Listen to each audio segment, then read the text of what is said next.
There were once a man and a woman who had long in vain wished for a child. At length the woman hoped that God was about to grant her desire. These people had a little window at the back of their house from which a splendid garden could be seen, which was full of the most beautiful flowers and herbs. It was, however, surrounded by a high wall, and no one dared to go into it because it belonged to an enchantress, who had great power and was dreaded by all the world. One day the woman was standing by this window and looking down into the garden, when she saw a bed which was planted with the most beautiful rampion, Rapunzel, and it looked so fresh and green that she longed for it. She quite pined away, and began to look pale and miserable. Then her husband was alarmed, and asked, "What ails you, dear wife?" "Ah," she replied, "if I can't eat some of the rampion, which is in the garden behind our house, I shall die." The man, who loved her, thought, "Sooner than let your wife die, bring her some of the rampion yourself, let it cost what it will." At twilight, he clambered down over the wall into the garden of the enchantress, hastily clutched a handful of rampion, and took it to his wife. She at once made herself a salad of it, and ate it greedily. It tasted so good to her, so very good, that the next day she longed for it 3 times as much as before.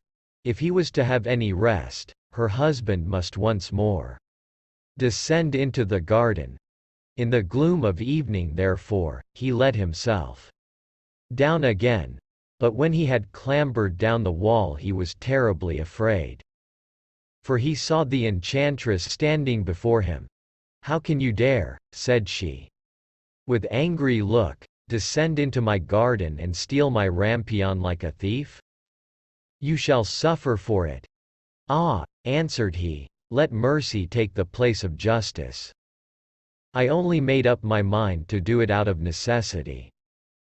My wife saw your rampion from the window, and felt such a longing for it that she would have died if she had not got some to eat." Then the enchantress allowed her anger to be softened, and said to him, "If the case be as you say, I will allow you to take away with you as much rampion as you will, only I make one condition: you must give me the child which your wife will bring into the world. It shall be well treated, and I will care for it like a mother."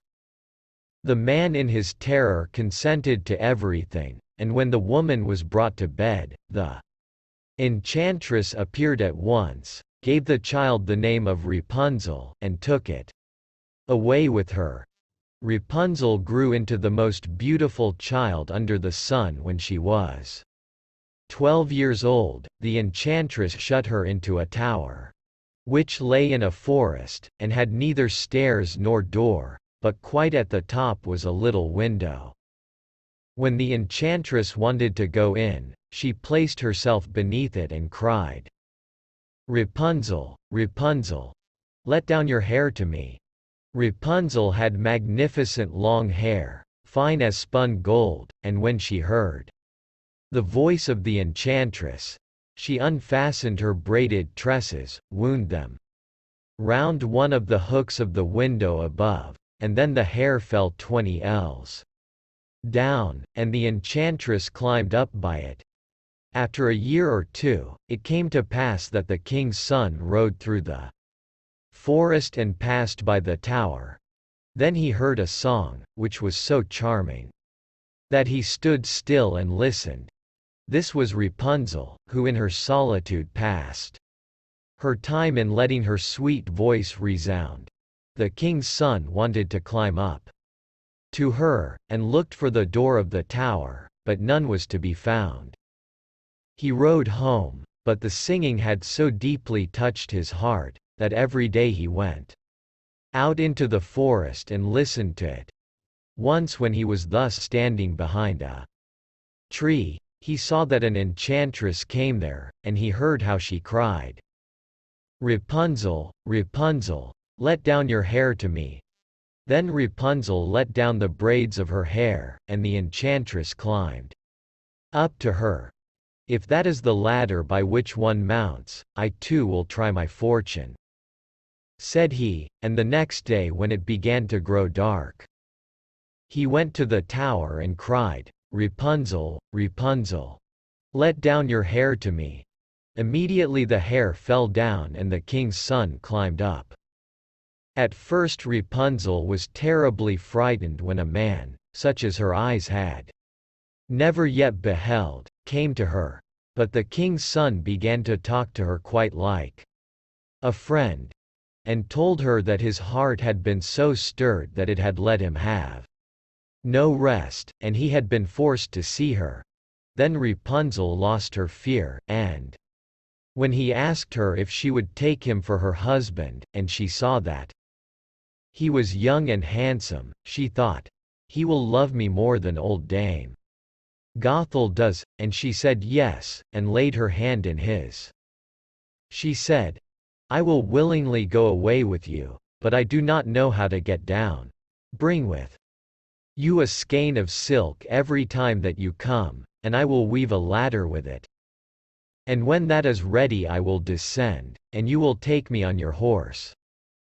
They agreed that until that time he should come to her every evening, for the old woman came by day. The enchantress remarked nothing of this, until once Rapunzel said to her, "Tell me, Dame Gothel, how it happens that you are so much heavier for me to draw up than the young king's son. He is with me in a moment." "Ah, you wicked child," cried the enchantress. "What do I hear you say? I thought I had separated you from all the world, and yet you have deceived me."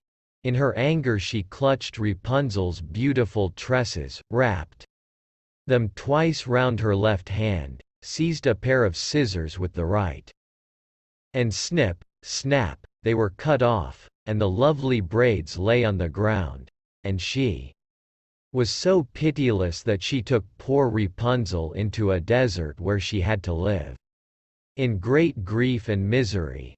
On the same day that she cast out Rapunzel, however, the enchantress fastened the braids of hair, which she had cut off, to the hook of the window. And when the king's son came and cried, "Rapunzel, Rapunzel, let down your hair to me," she let the hair down. The king's son ascended, but instead of finding his dearest Rapunzel, he found the enchantress, who gazed at him with wicked and venomous looks. "Aha!" she cried mockingly, "you would fetch your dearest. But the beautiful bird sits no longer singing in the nest. The cat has got it, and will scratch out your eyes as well. Rapunzel is lost to you. You will never see her again." The king's son was beside himself with pain, and in his despair he leapt down from the tower. He escaped with his life, but the thorns into which he fell pierced his eyes. Then he wandered quite blind about the forest, ate nothing but roots and berries, and did naught but lament and weep over the loss of his dearest wife. Thus he roamed about in misery for some years, and at length came to the desert where Rapunzel, with the twins to which she had given birth, a boy and a girl, lived in wretchedness. He heard a voice, and it seemed so familiar to him that he went towards it, and when he approached, Rapunzel knew him and fell on his neck and wept.